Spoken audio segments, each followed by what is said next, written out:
He was seconds away from being put down, until one man did the unthinkable. This German shepherd, labeled broken and worthless at auction, carried scars no animal should ever bear. But when a mysterious stranger stepped forward, their lives changed forever. What happened next? A journey of betrayal, survival, and a bond that shattered the darkness. This is the story the system didn't want you to hear. Have you ever rescued an animal? Logically, tell us your story in the comments. Smash that like button if you believe every life deserves a second chance. Subscribe for more powerful stories of redemption. The air in the Billings livestock auction was thick with dust and the sharp scent of hay, sweat, and animal musk. Men in worn boots and faded denim crowded the wooden bleachers, their voices rough from years of shouting bids over the clamor of hooves and slamming gates. This was a place of business, not mercy, where animals were weighed, judged, and sold without sentiment. Then he came in, a German shepherd, his once golden coat dulled by neglect, ribs pressing against patchy fur. His right hind leg dragged slightly, twisted from an old injury that had never healed right. He didn't whimper, didn't cower, just stood there in the center of the ring, head low but eyes sharp, as if daring the world to break him one more time. The auctioneer cleared his throat, adjusting his hat. All right, folks, next up, German Shepherd male, 5 years old, good teeth, but that leg's seen better days. Who'll start me at 50? Silence. A rancher in the front row spat on the ground. Ain't worth the bullet. Another chuckled. Bet he's got a mean streak. Look at them eyes. The auctioneer sighed, raising his gavel. No bids? All right, let's move. Then, from the back of the room, a hand lifted. No shout, no wave, just a single, steady motion. All eyes turned. The man who raised it wasn't a rancher. His jacket was leather, worn soft at the elbows, and the scar along his jawline spoke of violence long past. He didn't speak, just met the auctioneer's gaze and nodded once. Sold, the auctioneer said, relief in his voice. As the man, Garrett Cole, walked forward, the crowd parted. The dog watched him, ears twitching, body tense. Garrett didn't reach for a leash, didn't grab, just crouched in front of him, palm open. For a heartbeat, nothing moved. Then, slowly, the dog leaned forward, just enough to press his nose into Garrett's calloused fingers. A breath passed between them, and in that moment, something shifted. Because this wasn't just a sale, it was the first step towards something neither of them yet understood. The tires of Garrett's pickup crunched over gravel as they wound through the Montana backroads, pines standing like silent sentinels in the fading light. In the truck bed, the German shepherd lay curled against the cold metal, his body tense even in rest. Every bump in the road made his muscles twitch, as if expecting a blow that never came. Garrett kept glancing in the rearview mirror, watching those amber eyes flicker with wary awareness. The cabin appeared like a shadow against the dusk. Weathered logs, a sagging porch, smoke curling lazily from the chimney. Garrett killed the engine, and for a moment, the only sound was the dog's quiet panting and the wind through the trees. He moved slowly, deliberately, as he opened the tailgate. The dog didn't bolt, didn't growl, just watched, ears pricked forward, as if trying to decipher whether this man was another temporary stop or something else entirely. Garrett didn't reach for a collar, didn't command. He simply stepped back and waited. After a long pause, the dog hopped down, his bad leg buckling slightly on impact. He limped toward the cabin, nose working the air, wood smoke, old leather, the faint metallic tang of gun oil. Garrett held the door open, and the dog hesitated on the threshold, sniffing at the unfamiliar scent of a home. Then, with a quiet exhale, he crossed inside. The fire was low, casting long shadows across the rough-hewn floorboards. Garrett tossed an old army blanket near the hearth, and the dog circled it twice before settling down, his body coiled tight even in rest. Garrett didn't crowd him, just filled a bowl with water and set it within reach before turning to the stove. The silence between them wasn't empty. It was heavy with unspoken histories, with the weight of things neither of them had yet named. Garrett stirred a pot of stew, the rich scent of meat and herbs filling the cabin. He ladled some into a second bowl and set it on the floor. The dog didn't move, just stared at the food, then at Garrett, his gaze sharp with mistrust. Garrett understood. He took a bite from his own portion first, chewing slowly, meeting the dog's eyes. See? No tricks asterisk. Minutes passed. Then, inch by cautious inch, the dog crept forward. He ate in measured bites, pausing between each one to watch Garrett, as if waiting for the trap to spring. Garrett didn't speak, just sat cross-legged on the floor, his back against the couch, and let the quiet stretch between them. By the time the bowl was empty, the dog hadn't relaxed, but he hadn't run either. And when Garrett reached out, fingers brushing lightly over the scarred fur between his ears, the dog didn't flinch. A small thing, a fragile thing, but it was a start. Morning light filtered through the cabin's dusty windows, painting gold across the floorboards where Kaiser lay. Garrett watched from the kitchen, coffee steaming in his hands as the dog stretched stiffly, his twisted leg trembling before finding purchase. 3 days had passed since the auction, and while Kaiser no longer flinched at every movement, his body still carried the tension of a creature expecting violence. Garrett set his mug down and approached slowly, kneeling just out of reach. "Let me see that leg," he murmured, holding out his palm. Kaiser's ears flicked back, but he didn't growl. Progress. Garrett's fingers brushed through coarse fur, feeling the unnatural angle of bone beneath. The injury was old, healed wrong, but what made his breath catch were the other marks. Thin ridges circling the ankle like a ghostly shackle. Moving higher, Garrett parted the fur along Kaiser's ribs. What he'd mistaken for dirt was a pattern, small circular scars spaced with terrible precision. Burn marks. His stomach turned. These weren't accidents. Someone had methodically. Kaiser jerked away with a sharp whine, scrambling backward until his haunches hit the wall. His chest heaved, pupils blown wide with remembered pain. Garrett froze, hands raised. "Easy," he breathed. "I'm not him." The words hung between them. Him. Whoever had done this. Garrett retreated to his desk, pulling out a battered journal. The pages fell open to sketches, horses, landscapes, then abruptly to rough drawings of dogs with numbers inked beside them. His fingers traced a familiar sequence, 1479. The same digits he'd found on Kaiser's auction tag. A floorboard creaked. Kaiser stood in the doorway, head cocked, watching the journal with unsettling focus. As if he recognized it. Garrett exhaled sharply. This wasn't just about one abused dog.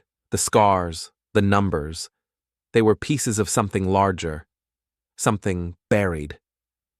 He reached for his phone, thumb hovering over Deputy Hale's number, then stopped. First, he needed proof. The Wilkerson Feed and Supply store smelled of molasses and burlap, its wooden floors groaning under Garrett's boots as he approached the counter. Old Man Wilkerson peered over his newspaper, eyes narrowing at the journal Garrett slid across the chipped laminate. "You recognize these numbers?" Garrett kept his voice low, thumb resting on the smudged entry reading 1479-W pasture-SB-$400. Kaiser sat rigid at his side, ears pricked forward like he understood every word. Wilkerson's knuckles whitened around his coffee cup. "Ain't seen that book in years." His gaze darted to the door, then back. "Where'd you—" "Doesn't matter." Garrett flipped to a page where the entries changed. Not just numbers now, but initials. Arvishis appeared most often. "Whose RV?" A fly buzzed against the window. Somewhere in the back, a radio crackled static. Roland Vick. Wilkerson spat the name like rotten meat. Ran dogs for the fighting rings out near Dry Creek before the raids. Got smart after 17. Moved to training working dogs. Only his methods. He trailed off, staring at Kaiser's scars. Garrett's pulse hammered. He'd heard whispers about Vic, a man who could turn any dog vicious with a shock collar and a cattle prod. But the dates in the journal stretched into last year. Vic was still operating. Kaiser suddenly stiffened, a low growl rumbling in his chest. Garrett followed his gaze to the store's grimy window where a shadow moved, a man in a gray hoodie watching them before melting into the parking lot. Wilkerson's face drained of color. "You didn't hear it from me." He shoved the journal back, fingers trembling. "But check the old stockman's bank vault, safety deposit box 22B. Outside, gravel crunched under retreating footsteps. Kaiser's nose twitched, tracking a scent, motor oil and cheap cigars. The same smell that clung to the hoodie man. Garrett tucked the journal inside his coat, the weight of it suddenly heavier. This wasn't just history. Someone was still keeping score. Midnight pressed against the abandoned stockman's bank like a suffocating blanket, the boarded-up windows swallowing what little moonlight filtered through the pines. Garrett knelt beside the rusted service door, his lockpick scraping against decades-old tumblers. Kaiser stood guard behind him, ears swiveling at every creak of the wind through the decaying building. The metallic click of the lock giving way sounded unnaturally loud in the stillness. Inside, the air smelled of mildew and something sharper, ammonia, maybe, or the acrid tang of old fear. Garrett's flashlight beam cut through the darkness, illuminating cobwebbed teller stations and a vault door left ajar, its steel maw grinning in the dim light. Box 22B was halfway up the left wall, its lock newer than the others. Garrett's fingers hesitated for just a second before he twisted the pick. The mechanism surrendered with a reluctant snick. The contents made his breath catch. Not just papers, photographs, dozens of them, each showing German shepherds in various stages of training, some muzzled and chained, others with electrodes clipped to their ears, their eyes wide with terror. At the bottom lay a USB drive and a current ledger, its pages filled with coded entries and dollar amounts. The most recent date was last Tuesday. Kaiser whined softly, nudging a photograph with his nose. The dog in the image was younger, leaner, but unmistakable. The same scar pattern, the same defiant tilt to the ears. Number 1479. Garrett's hands shook as he flipped through the ledger. Locations, buyers, and at the back, a single name circled in red. Deputy M. Hale. A floorboard groaned upstairs. Kaiser's growl was instantaneous, his body blocking Garrett as heavy footsteps echoed through the hollow building. A flashlight beam swept across the ceiling. "Bank's closed, Cole." The voice was familiar. Too familiar. Garrett shoved the evidence into his jacket as the footsteps descended. He had seconds to decide, confrontation or flight. Kaiser made the choice for him, lunging toward the vault's emergency exit with a sharp bark. The gunshot that followed shattered the silence like a promise. The bullet splintered the doorframe beside Garrett's head as he barreled into the moonlit alley, Kaiser a streak of shadow at his heels. Adrenaline burned through his veins as another shot rang out, the report echoing off the abandoned storefronts of Dry Creek's ghost town main street. He didn't need to look back to know who was chasing them. The heavy footfalls and labored breathing belonged to Deputy Hale, the same man who'd sat at Garrett's kitchen table last week drinking coffee and pretending to care about justice. Kaiser led the way, his injured leg forgotten as he wove through piles of rotting lumber and rusted oil drums with feral precision. The dog knew these back alleys like they were etched in his bones, which, Garrett realized with a chill, they might be. This was Vic territory. They ducked into the skeletal remains of the old livery stable, its collapsed roof offering jagged teeth of moonlight. Garrett pressed against the damp wall, the USB drive digging into his ribs like an accusation. Kaiser stood rigid against his leg, ears flat, every muscle coiled. Outside, Hale's radio crackled to life. Unit 12 confirmed target acquisition. Static.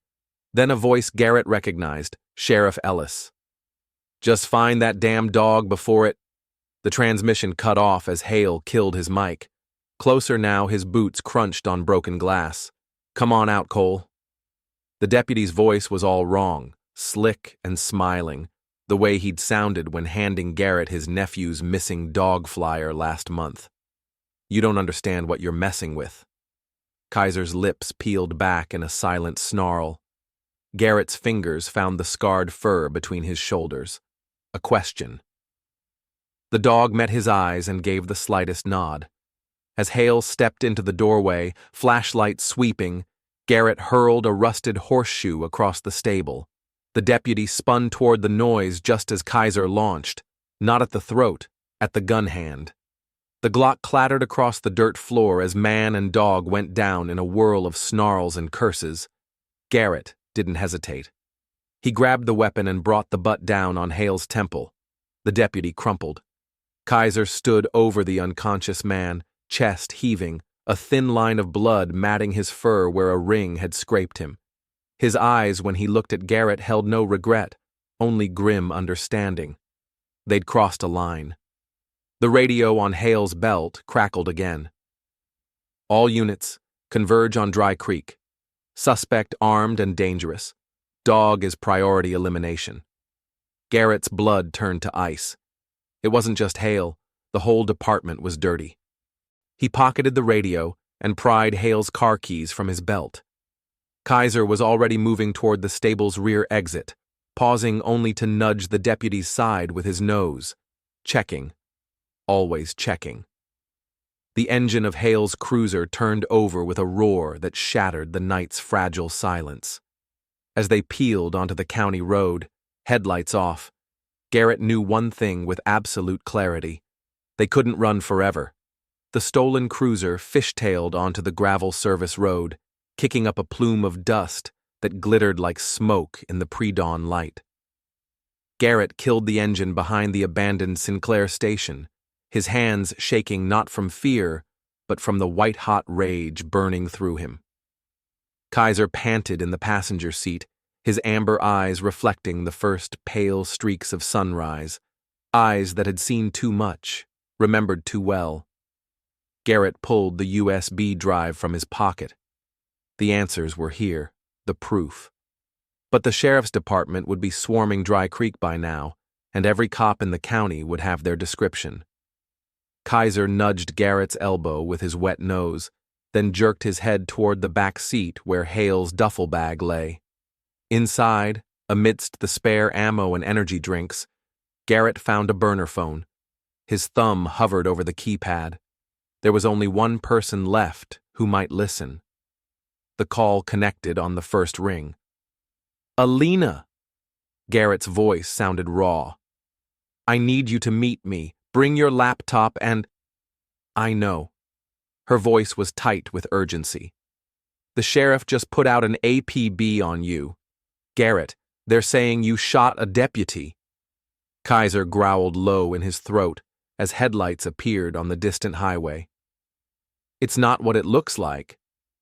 Garrett watched the lights grow closer. Vic's operation is still running. The whole department's in on it. Hale tried to kill us at the bank. A beat of silence. Then, the old Miller slaughterhouse. 1 hour.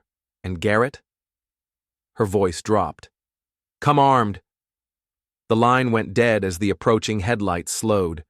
Garrett ducked low, Kaiser flattening himself against the seat. The squad car rolled past, its spotlight sweeping the weeds, then accelerated toward town. They moved on foot after that, cutting through fallow fields where the dry grass whispered against their legs. Kaiser limped slightly but refused to slow, his nose working the air for threats. By the time the slaughterhouse loomed into view, its broken windows like empty eye sockets, the sun had risen, painting the rusted metal blood red. Alina's Prius was already there, hidden in the carcass of a collapsed barn. She stood by the open trunk, her veterinary kit beside a sleek laptop. Her eyes widened at the sight of Kaiser. "That's him, isn't it?" 1,479 inches. Garrett didn't ask how she knew. He just handed her the USB. The files that loaded made even Alina, who'd seen the worst humanity could do to animals, go pale. Spreadsheets, shipping manifests, video files labeled training progress that she couldn't bring herself to open. But it was the client list that made Garrett's vision tunnel: judges, politicians, a U.S. senator's personal assistant. "This goes way beyond Montana," Alina whispered. Kaiser stiffened suddenly, his growl vibrating through Garrett's legs. Tires on gravel. Too many to count. They barely had time to grab the laptop before the first squad car skidded into the yard. Sheriff Ellis himself stepped out, his mirrored sunglasses hiding the eyes of a man who'd signed off on Vic's operations for years. "End of the line, Cole." The sheriff's hand rested on his sidearm. "Hand over the dog and the evidence, and maybe you walk away from this." Garrett's laugh was bitter. "Funny. Hale said the same thing right before he tried to execute us." A second cruiser pulled up, then a third. Kaiser pressed against Garrett's leg, not in fear but solidarity. The dog knew what came next. They both did. Garrett reached slowly into his jacket, not for a weapon, but for the burner phone. He pressed send on the message he'd drafted earlier, a mass email to every news outlet in the state, with the USB files attached and 2 words as the subject line: "Watch this." The sheriff's radio erupted suddenly with panicked chatter, reporters converging on the station, state police units mobilizing, the governor's office demanding answers. Ellis's face twisted in realization. Garrett smiled. Too late. The shot, when it came, wasn't from the sheriff's gun. It came from the tree line where Deputy Hale stood swaying, his forehead bandaged, his service weapon smoking. The bullet took Ellis in the shoulder, spinning him to the ground. Chaos erupted. In the confusion, Garrett and Kaiser moved. Alina was already in her car, the laptop safe in her passenger seat. She met Garrett's eyes through the windshield, a silent question. He shook his head. They both knew he couldn't come. Not yet. As the first news helicopter thundered overhead, Garrett and Kaiser disappeared into the pines, 2 shadows becoming one. The fight wasn't over. Vic was still out there. The system was still rotten. But for the first time in years, Garrett felt something like hope. The national headlines lasted 3 weeks. Corruption scandal rocks Montana law enforcement, dogfighting ring linked to high-profile officials, Sheriff Ellis resigns amid federal investigation. Roland Vic was never found. Garrett and Kaiser were. The photo that ran in the Livingston Gazette showed them standing on the porch of their new home, a sprawling ranch at the edge of the wilderness, its fences enclosing not livestock, but rehabilitation pens for rescued dogs. The caption read, "Warren Animal Sanctuary opens its doors." In the picture, Kaiser sat tall beside Garrett, his scars visible but no longer defining him. His eyes, once full of mistrust, now held something else. A future. And if Garrett's hand rested a little protectively on the dog's shoulders, well, that was between them. Some bonds couldn't be broken, some stories refused to end. Some souls, once lost, find their way home.